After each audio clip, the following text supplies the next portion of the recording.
Whenever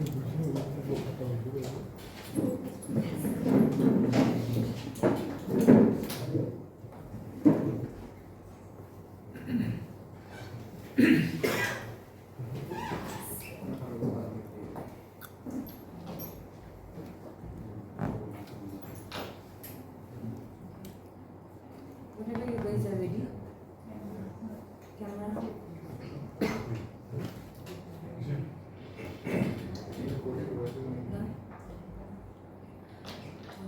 Good evening, everyone. First of all, we would like to thank our media friends for covering this very important press conference of Beauty and Aesthetic Society of Nagaland here at Hotel Vivor, who is also one of our hospitality partners.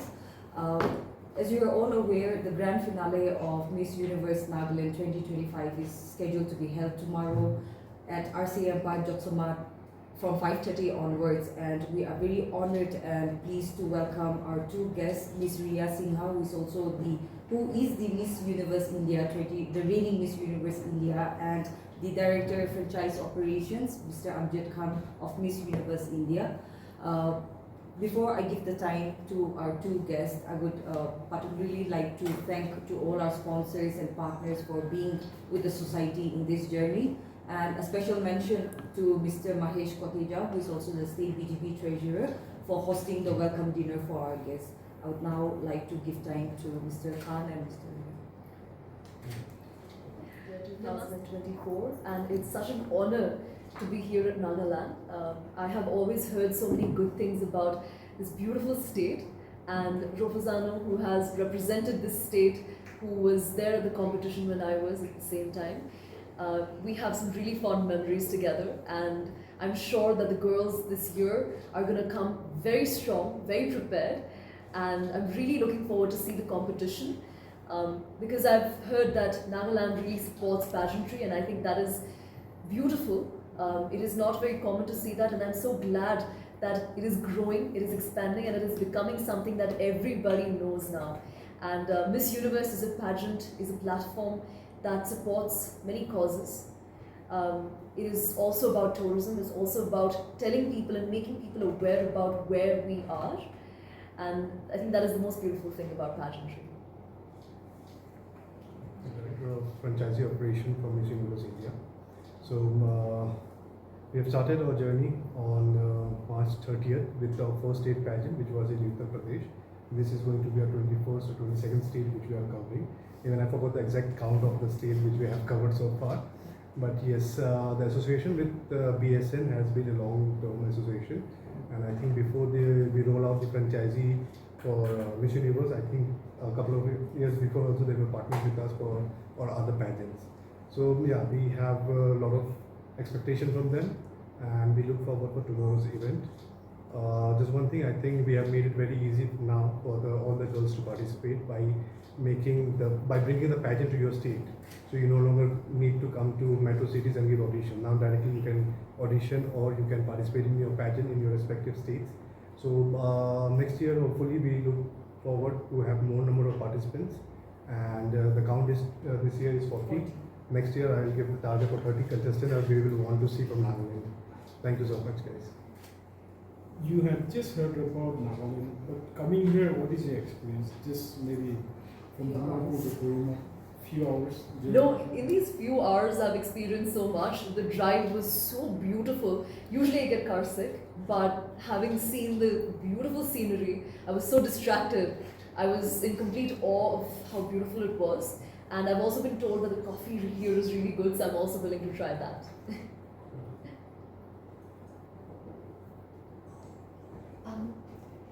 So yeah, I've only seen you on screen, and it's really nice to see you in person. You look wonderful.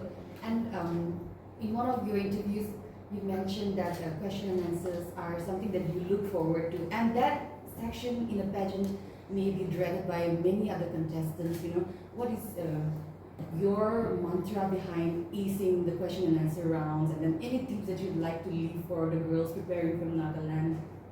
I love that question because I used to be somebody who was extremely introverted and shy, but I think I took that in my stride. I took that as my strength, that I am this vulnerable person, and I used that in order to become as natural and as me as I could.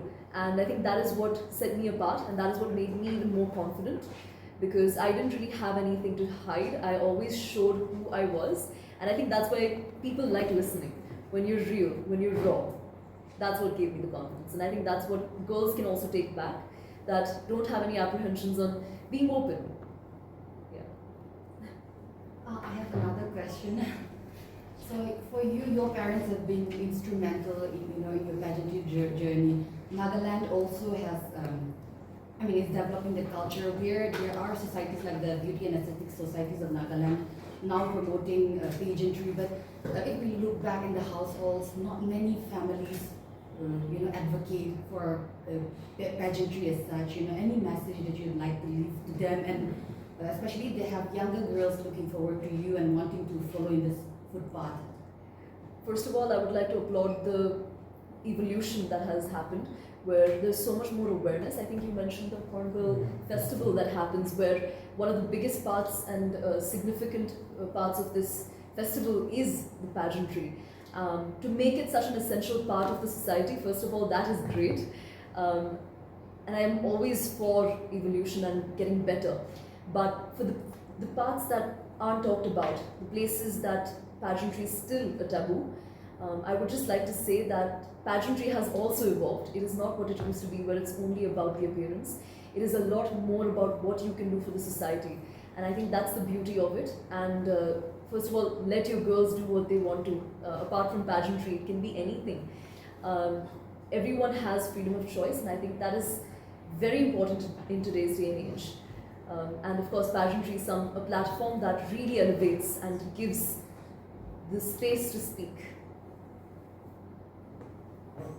As you have just mentioned that you were a kind of introvert person, Yeah. but this pageantry has changed your life. So can you explain something on how it has shaped your life? It has shaped my life in ways I can't even explain in words. I feel like I've evolved. I started pageantry when I was 15 years old, so that was I was very impressionable at that age. So whatever I saw and whatever I heard became a part of me, and I'm so glad that pageantry was something that I indulged in, because I became really confident in who I was, and that played an instrumental role in my life, in my career as well, because I am going to enter into Bollywood. I've already started working in it, and to be confident is the first thing that you really require, and pageantry really pushed me and made me that confident person. Yeah. Many young girls from India, especially from smaller states like Nagaland, hesitate to dream big. What would you say to them?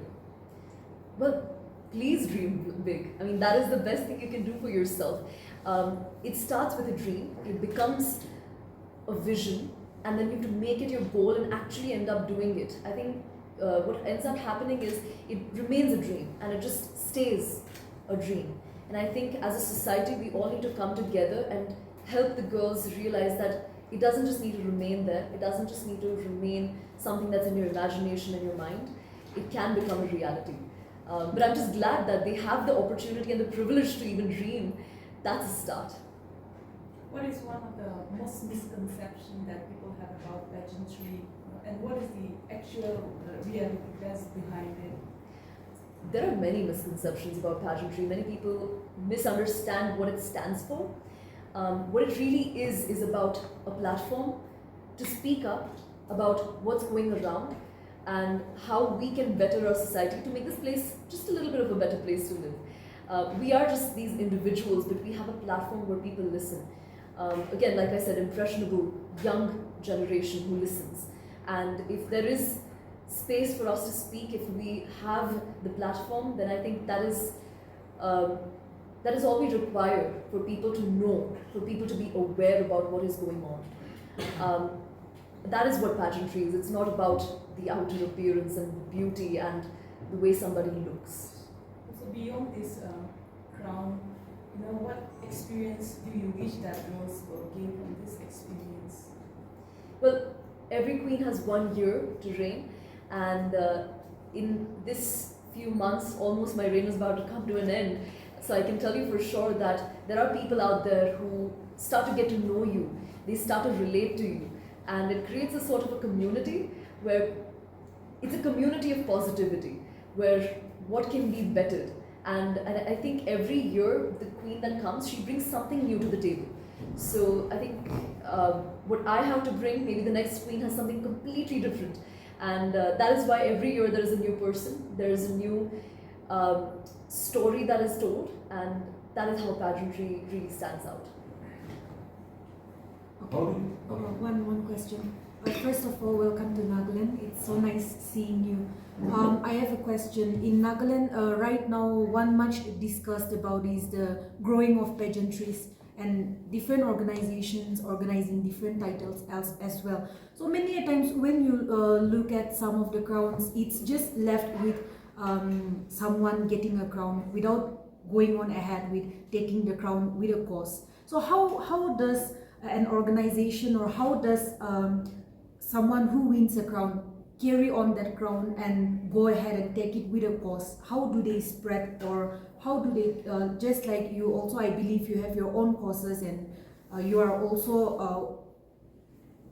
also, I believe, spreading different messages through your crown. How does someone do that? To wear this crown of India is to carry a legacy. Every queen so far has had some sort of an advocacy. Like I said, every year there's something that's new brought to the table. And I think that is what pageantry really is about. To have a cause, to bring about change. And the main thing is to have a voice for the voiceless, and to make people aware about what is going on. So yes, it is essential, and it always happens every year, because whoever the girl is selected on the basis of how she can connect to people. Connecting to people is the most important thing, for sure. My question is a little bit similar, but I'll just state it out. Beyond the glamour and the stage lights, how do beauty pageants empower women? Well, beauty pageants, first of all, I'll speak about myself. It has empowered me as an individual.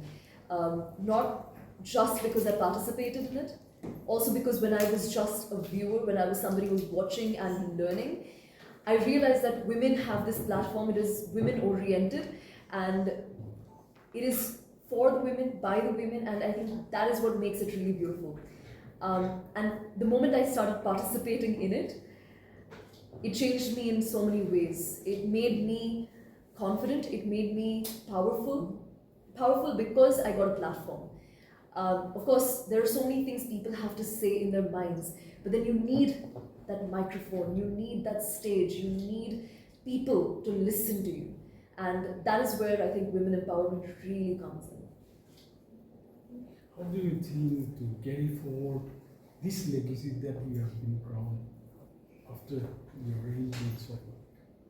It is very important to carry on with the legacy. The legacy of the crown is there, but then there's also the legacy that each individual girl who is crowned carry forwards. So I do plan on carrying forward all of what I stand for, because it's beyond the crown. It's not just the crown that talks, it is the individual. That here is, of course, amplified, but it is very important to continue on. I think that would be all. Thank you. A final question, please. You're probably one of the first from your community to get the crown, and then for the Naga society as well. We're very proud of Rufazano, but we also look forward to someone who can bring that crown to representing our state. So, how do you think it is important for small communities, especially like Nagas, to fight for that crown? I already think that people from here are doing a great job, because there's so much awareness. I was pleasantly surprised, I must say, at the awareness that people have, and that has been spread, and the government support that has been given. It starts there really, and I think the path that it's on, if it continues on, and if it keeps amplifying from here on, then I think it's on its way. Naga people have already got it when it comes to pageantry. One last question. What advice do you have for a young Naga woman participating tomorrow? Keep going. There will be days where you'll have ups and downs, but you have to keep looking at what your goal is. Forget about everything else and people's opinions, because you have to stand for what you want to stand for. And at the end of the day, you have to live with yourself. So make sure you take the decisions that stand right. Thank you everyone. Please join us at Morum Cafe for the dinner.